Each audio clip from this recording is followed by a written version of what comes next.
Good morning and welcome back to our second Anchored in the Word morning reflection. Hope your week is starting out very well and looking forward to our second piece to the storyline that we're working our way through, and that is Christ's conversation on the road to Emmaus. And today what we're going to focus our attention on is the attempt of these two disciples to process what was really incomprehensible to them. And there's an interesting detail in the text that I'd like to kind of expand a little bit, and the question would be, why was it so incomprehensible for them to actually understand what had taken place? So with that in mind, let's go ahead and dig into the Word of God together. Again, Luke 24, beginning in verse 13. And again, we will not read through the entire text, just the first portion that's really pertinent to the focus of our study today. It says, "And behold, two of them went that same day to a village called Emmaus, which was from Jerusalem about 80 furlongs. They talked together of all these things which had happened. It came to pass that while they communed together and reasoned, Jesus himself drew near and went with them. But their eyes were holden that they should not know him. He said unto them, What manner of communications are these that ye have one to another, as ye walk and are sad? And one of them, whose name was Cleopas, answering said unto him, Art thou only a stranger in Jerusalem? Hast thou not known the things which are come to pass there these days?" Now, as we dig into this passage, we're going to look at their attempt, we could say, failed attempt to process the incomprehensible. And we see the focus of that between verses 13 and 16. It says, two of them that same day, so this is Sunday, the first day of the week.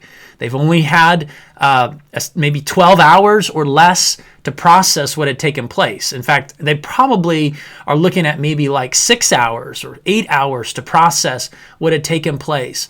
They're traveling to a village called Emmaus. And as they're traveling to this village, they're having an intense conversation. It says they talked together of all these things which had happened. And it came to pass while they communed and reasoned, Jesus himself drew near and went with them. And notice the next little statement. It says, but their eyes were holden that they should not know him. Now, a couple of details here that are worth noting. The first is they had a lot of time to talk. The distance that is mentioned is about 7 miles. In fact, it's actually a little more than 7 miles.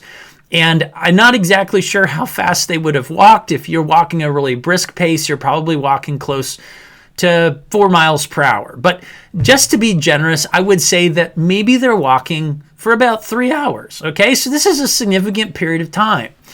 This is probably half the amount of time that they've had to even process the information that they've had, had access to. So let's say they hear about this at 3 o'clock. Or maybe they heard about it at noon.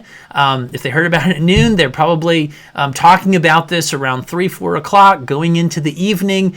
And so they've not had a lot of time to process what's going on, but they're talking through it. And as they're talking through it, it's very clear that they don't understand the significance of what's going on. And there's this little statement that is important. It says that their eyes were holden. Literally, they were restrained from being able to recognize Christ. Now, if you were to take that word that's translated holden, and you were to look at how it's translated in other places in the New Testament, what you'll discover is this is a word that tends to be used of someone who's been put in prison. In other words, they have been put into a dungeon, they can't get out, they have an inability to free themselves. It's a really interesting word. So it appears that they have been stopped from being able to recognize who Christ is. And so it's more than just a natural phenomenon, like they couldn't recognize him because he looked radically different. It's that they literally had an inability to see him. And the question is why?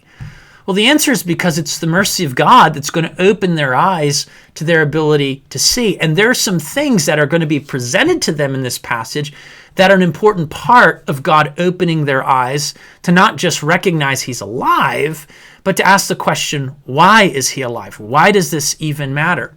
And so, interestingly, if you go back to verse 31, a little bit further on, it says that their eyes were later opened. And this would be the idea of like being released from prison. So you have someone being imprisoned, and then you have someone being released from prison.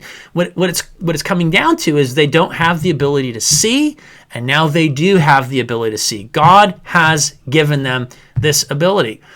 And interestingly, Luke actually makes this a major theme in his book. There are several times that he talks about people's inability to see what is right in front of them. The spiritual discernment that they don't have because God has to mercifully open their eyes. They've been blinded by the darkness of their own hearts.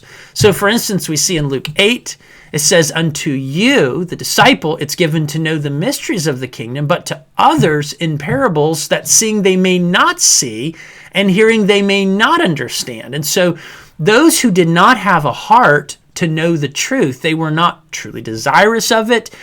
They were unwilling to embrace the information that was given. The parable served to veil the information, whereas the parable served to illustrate the information to those who had a heart to hear it, because they would wrestle with it. They would ask questions. They would listen to Christ's explanation. And then that wrestling with the information and the illustration would ultimately cause it to stick. Or another example, in Luke 9, he says they understood not this saying, it was hidden from them, and they perceived it not. They feared to ask him that saying. So they didn't understand it, and rather than just saying to Jesus, we don't get it, it says that their pride kept them. Their fear kept them from asking the question. And that's where they needed to go. They needed Christ to give them an explanation. Luke chapter 18, verse 34, they understood none of these things, and the saying was hidden from them, neither knew they the things which were spoken. So 3 times in Luke, it records for us that there are people who could not see something that was right in front of them, and it's because they didn't have spiritual discernment. 3 times leading up to this passage. So I would summarize it this way. Unless God mercifully intervened on their behalf, they would be unable to see what was right in front of their eyes. And this is true for all of us. The fact is that there are people that have access to things like the gospel. Maybe they sit in a church service week in and week out because their parents take them to church. And they study the scriptures, they read the Bible, but for some reason they never grasp what is there. They never internalize it. They never personalize it. And then one day, God opens their eyes. The Spirit of God breaks their calloused heart and draws them to himself. This is what the people needed. And so it is the mercy of God that opens the eyes, and he is careful in the timing because there's something that needs to be communicated to them before their eyes are open. And this will be significant later on this week. So I hope that you'll join us as we keep working our way through. Hope that gives you some things to think about, and Lord willing, we'll meet again tomorrow. Have a blessed rest of your day. Bye now.